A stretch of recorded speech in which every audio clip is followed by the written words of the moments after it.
Guys, ladies and gentlemen, welcome to Free 24 TV because this is Leo TV. So I just want to take you to Kisumu, still where we're having the Nyanza Investment Conference. Of course, this is a conference that is bringing together the business men and women across the world. They are currently uh, converging at Kisumu, and they are trying to bring in the investors from various departments so that we can be able to chat away forward. So, karibuni sana. Let me take you to Kisumu, where Total you'll of be able to 33 million view what is customers happening there. across the region, cutting across Kenya, Tanzania, South Sudan, Rwanda, Burundi, and DRC. We have a total of 1.3 million agents and merchants serving you across the group, and 12,000 dedicated members of staff, a lot of whom are here, and we have a stand at the tent, both for KCB and NBK. Kindly feel free to visit us when you get a moment. In the region, in Kenya alone, we have 210 branches, just for your information. Again, the largest bank, as you know it, by all factors, whether it's in terms of profitability, the size of our balance sheet, the coverage of the branch network and agency network, and our distribution infrastructure. And Governor of Homa Bay, I'd like to report that we opened the latest KCB branch was opened in Kendu Bay in the month of December. And it was a very interesting period because this actually started trending online because for a week after we opened the branch, we couldn't work because the community was coming to visit and appreciate their branch. So a big up to the people of Kendu Bay and the governor. Thank you for supporting us. This is the first bank in Kendu Bay town. So it was a big milestone for Kendu Bay as a town and for that region that we value so much as KCB. I was asked today to speak briefly about the role of technologies and innovation in driving investments, both internationally in Kenya and across the region. And for this, I wanted to just speak at a high level at three different ways in which technology is driving investment in economic development. One, technology is a catalyst for development. A catalyst for development because things that we couldn't do previously, or we couldn't imagine how to do previously, today are possible because of technology. And one of the panelists from the Victory Farms talked about how they're employing technology in driving the fishing, farming business within their business. Secondly, technology enhances access and services to markets. And in my next slide, I'll speak extensively about how this can be a critical catalyst for development and investments in this region.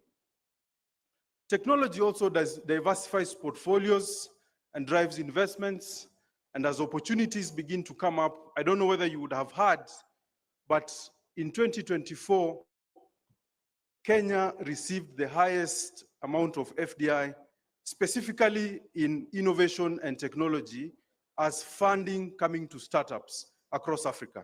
Traditionally, this space was dominated by Nigeria and South Africa, but is increasingly, as the tech Savannah dream begins to become a reality in Kenya, we are seeing that technology investments are attracting a lot of investments. And that's an opportunity that this region and the leadership needs to reflect on what are those conditions that you as a leadership and professionals need to create within this county to attract those investments. On the emerging trends and innovation, this is not exhaustive by any means. I just thought to kick off the conversation, as the panel will be going deep into these areas, to talk a little bit at some of the emerging trends and how we see these trends influencing innovation and commerce. First of all is digital infrastructure. So what do we mean when we talk about digital infrastructure? Yeah? And it's the same thing as roads. Maybe let me draw a parallel to roads. Road is a part of transport infrastructure, and it provides a means to which people move from one location to the other and enables businesses to trade. For digital infrastructure, the first critical element is internet access. But even before internet access, it presumes that power or energy is present, because you cannot power up any electronic device if you don't have power. So I have presumed, leaders of Nyanza, that we do have power in every corner of every county in this region, and that is really a prerequisite to building the digital infrastructure needed. If that is not the case, that's where you need to start from. So power and energy is critical because it covers everything else that I'll speak about. So why is internet access important? Think about internet access as the road. It's the digital rails that all of the digital transactions or interactions in the digital world sit. So internet access is critical in our country today, and I have had the benefit to visit all of our regional subsidiaries in the other countries. I can confirm from a digital and internet connectivity, we are doing well. But we're not yet there. We still do not have internet access in every part of our country. And as leaders in this region, what you must ask yourself, if you're looking to build digital infrastructure, what are you doing to ensure that every corner of this county has internet access? The second aspect of digital infrastructure is access to a device. So we finished. You have power, you have internet access, now you need a device, right? So every person in this region, a business, small businesses, individuals need access to a device.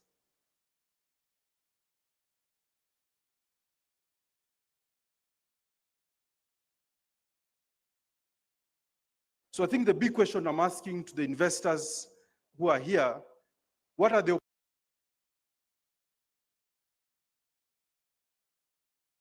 opportunities available to provide access to all individuals in this region, access to a digital device?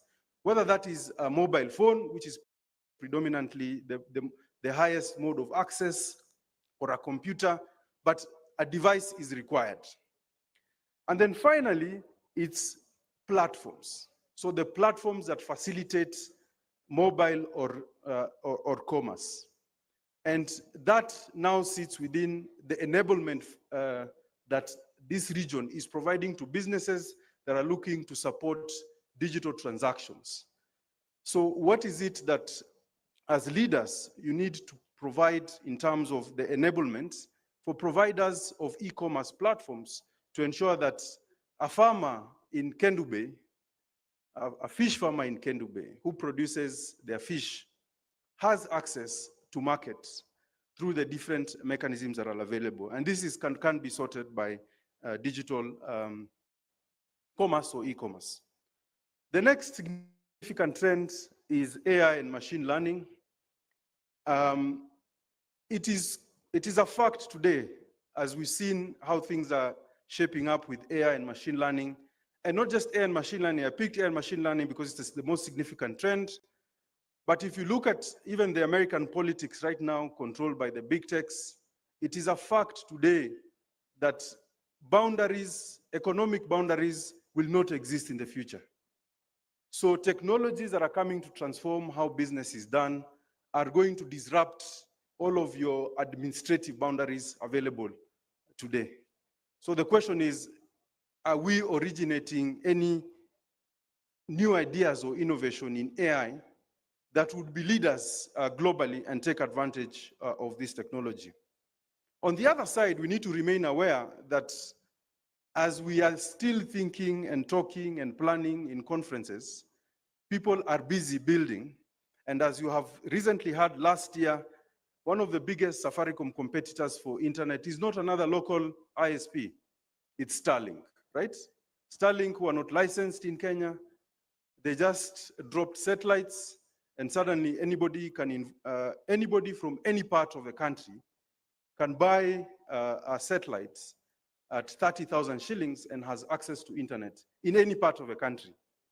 Yeah, so you can see increasingly these technologies are going to affect us, and as professionals from this region, we need to reflect deeply on what is it that we are doing, either to provide opportunities for our people or take advantage of the progress that's being made elsewhere in the world to make progress here in Nyanza. The next is fintech. Because I work for a bank, I have to talk about fintech. And fintech really is financial technology. Investments and development cannot happen without financial services. And that's why, as KCB, we consider this forum a very critical forum. So today, there are emerging technologies that are ensuring that everybody has access to financial services. And as KCB, I can report that we have got different products that serve the different ecosystems that we operate in. For micro customers, we have digital lending products available. We have a product called KCB M-Pesa. We have a product called Mobilon for our customers who can access lending services, for micro customers who can access lending services on digital. We also have MSME loans that are supporting micro enterprises, access to credit. And we all know how critical credit is. And it's a good development that the MPC this week has announced the reduction in the CRR rate that will see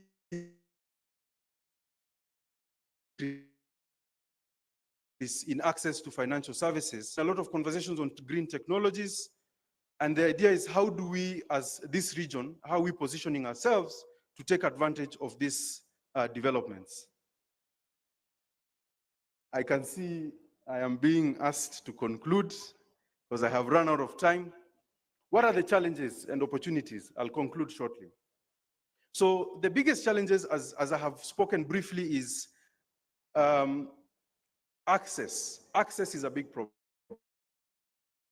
solved by one individual or one company or one governing entity.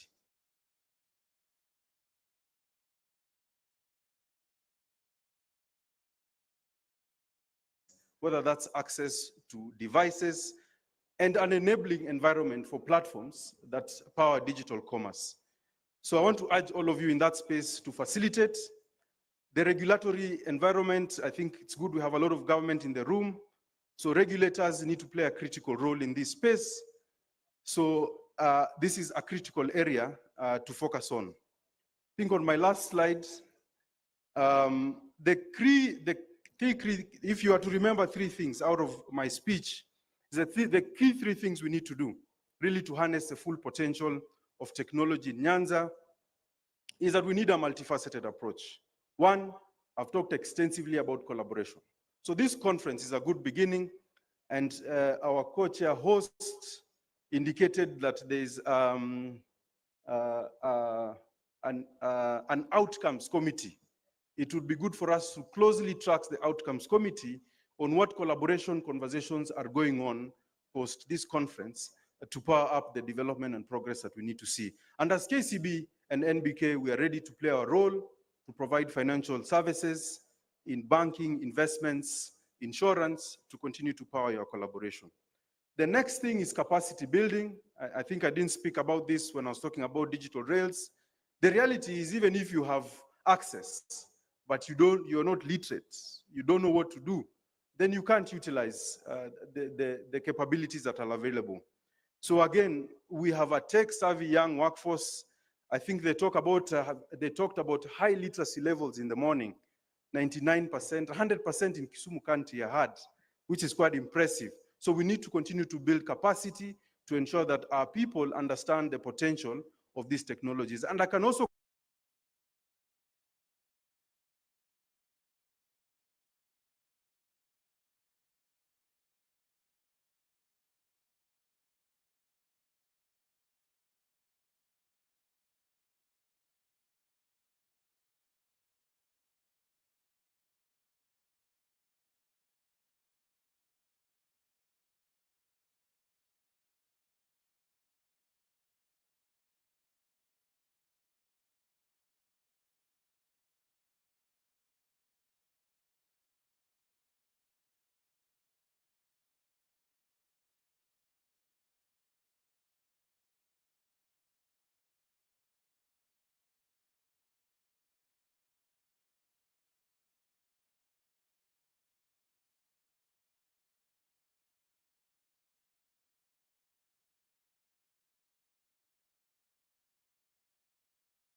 Sorry guys for that. I'm just working to restore it.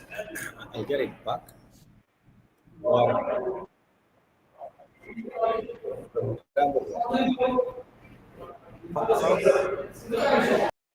Yeah, he's just shared with us the ecosystem, the financial ecosystem that is available to support investments in various economic sectors.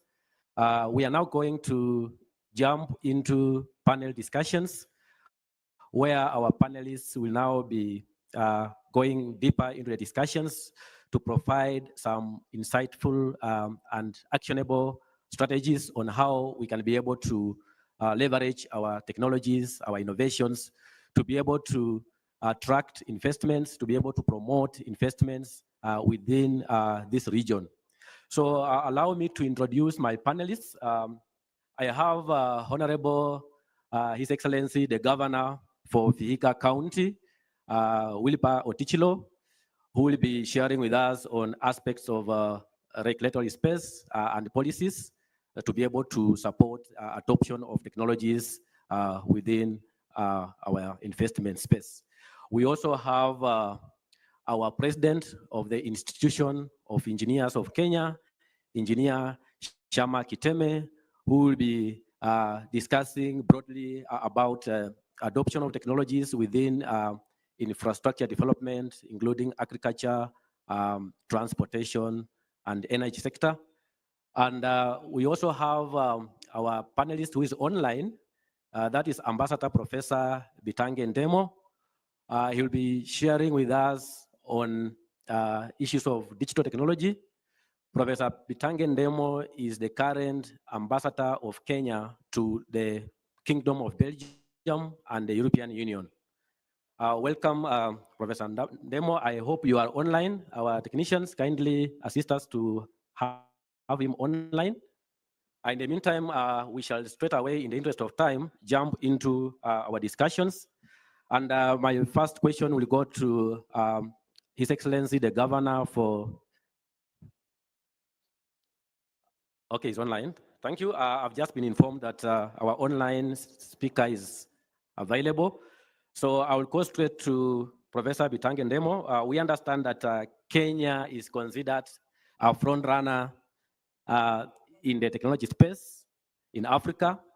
And yes, and we want to hear from you, from your perspective, from your global experience, how can we harness this terrain, the digital technology terrain, to be able to tap into the potential, the available economic potential within the Nyanza region, to be able to create new opportunities for investment, and also how can we be able to create innovation and technology partnerships to be able to drive development and investments. So Professor Ndemo, please share your insights and your expertise and perspectives.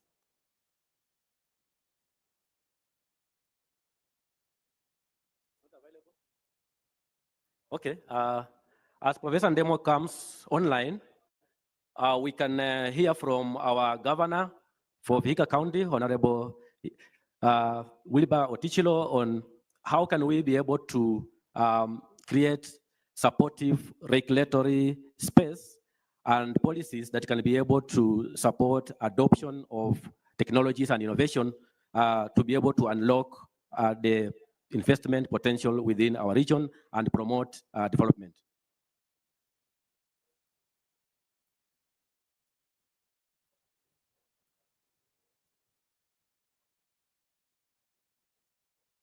Most sincerely thank the organizers of this conference. We are very excited about it, and we are looking forward for very decisive decisions that will enable this region, the Lake Economic Region Center, be able to move forward. Now, back to your question. In our country, we have a lot of enough legal and policy framework on technology. We have Science, Technology and Innovation Act, which spells out how, as a country, we should move forward to use technology in our development agenda. We also have policies, ICT policy. So I would like to say that the policies are there. And even at the county level, most counties, through the initiative, the Council of Governors, they have put in place policies on ICT. What remains to be done is the implementation.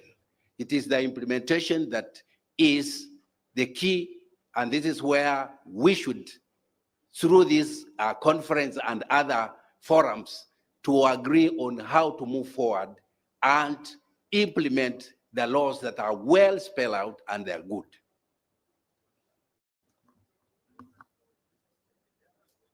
Okay, thank you.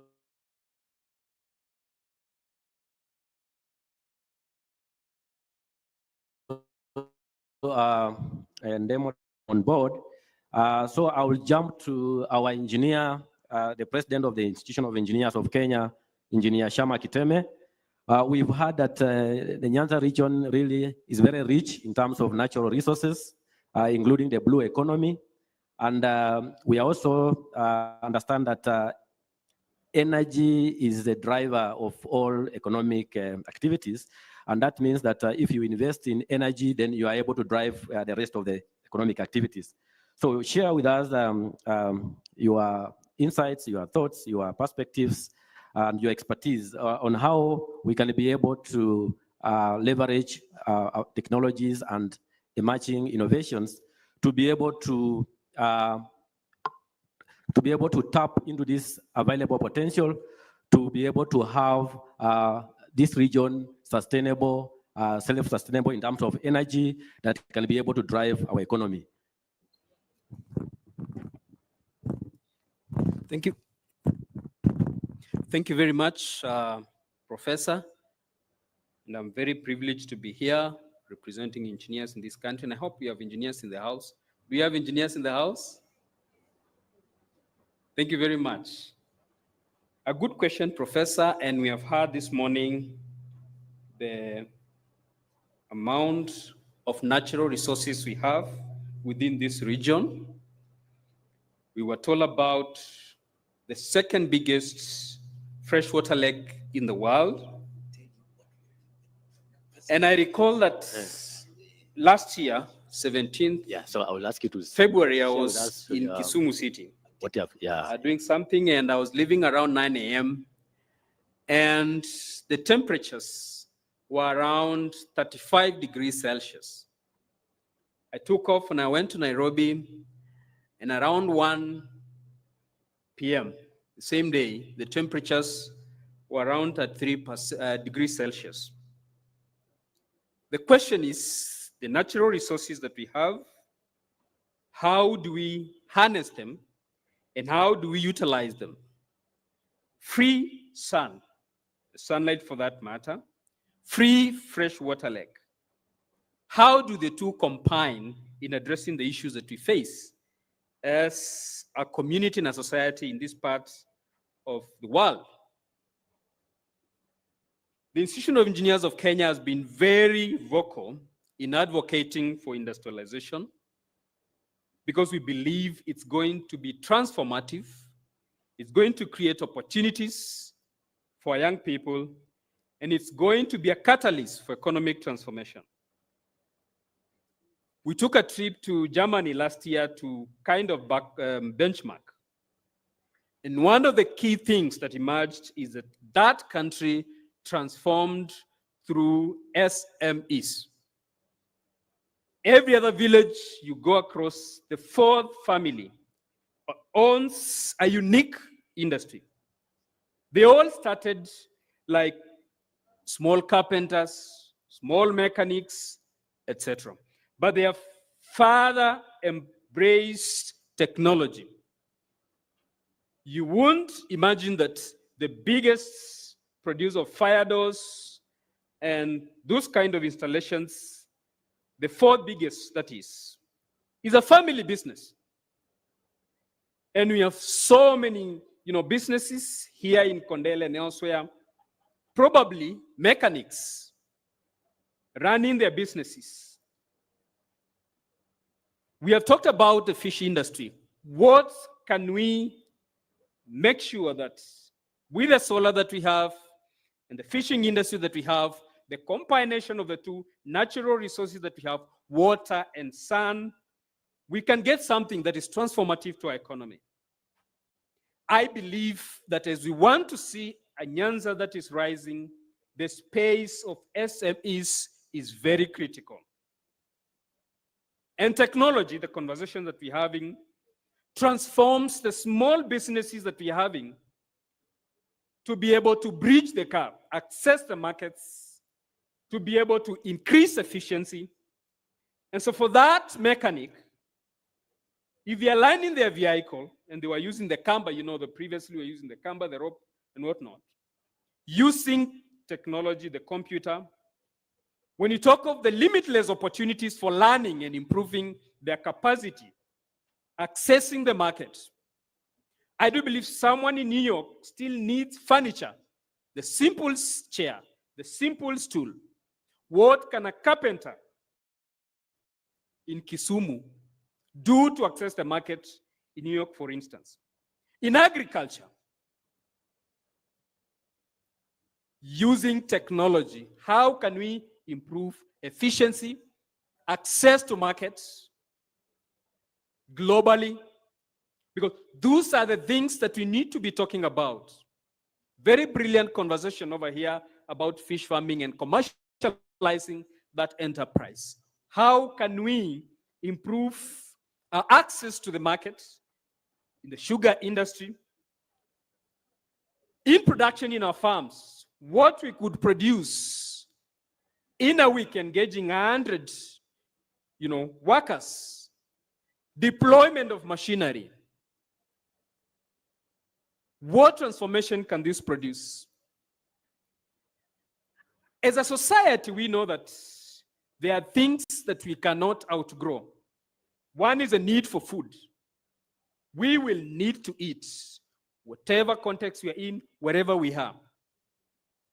Primarily and secondary to this is health. And I believe we need to also invest in health for our people. Technology, how can we invest in tech for health and for this reason? And I believe we really need to transform our villages, our communities through enhanced health and investment in technology. Can we take hospitals to where people are instead of waiting for people who are sick to go to hospitals? Deployment of technology. And it's not as complicated as we want to talk of. We want to talk about machine learning, deep learning, AI and stuff like that. But there are simple approaches to technology. Can we have mobile hospitals, vehicles moving to the communities and getting to the space of preventive care instead of curative care? The space of wastewater treatment, where engineers are in, for example.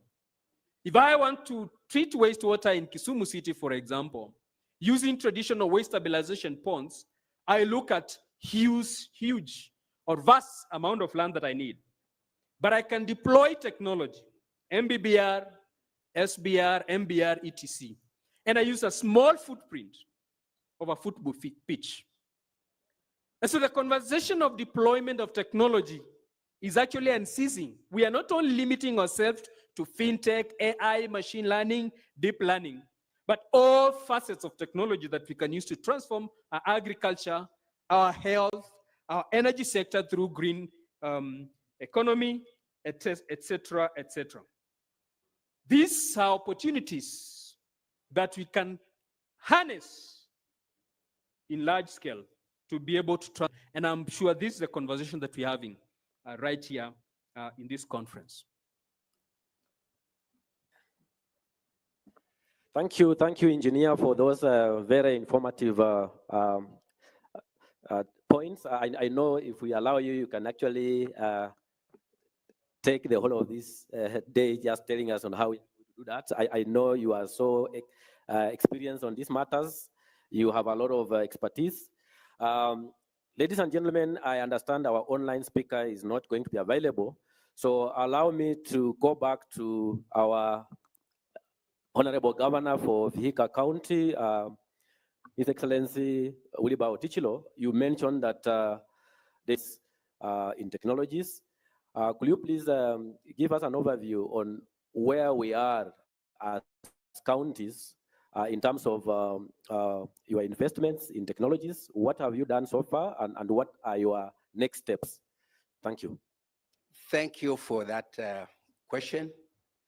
As Council of Governors has been at the forefront in promoting the use of technology in our 47 counties. And one of the areas that has been of interest to all of us as members of the council is that you need data and information to make a decision. Technology is based on intelligent information.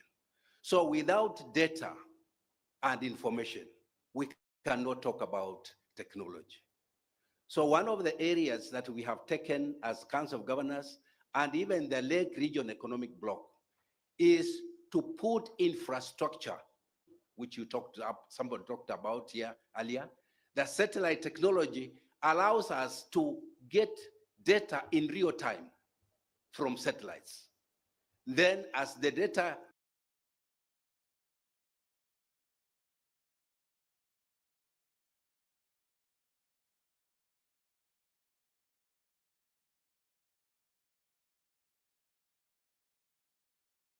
gets down to the ground, we need infrastructure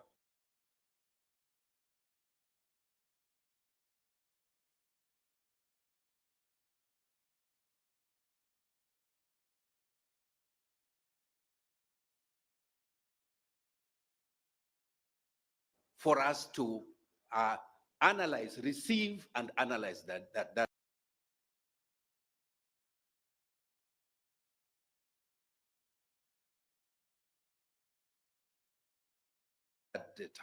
And that's the infrastructure required is called GIS, or Geographical Information System. So as Council of Governors, we have promoted that, and almost all the counties in the country now have a GIS. Uno, dos, 3. Uno, dos,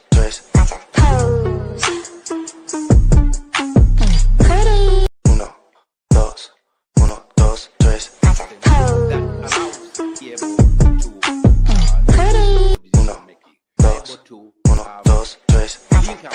be able to fight the vagaries.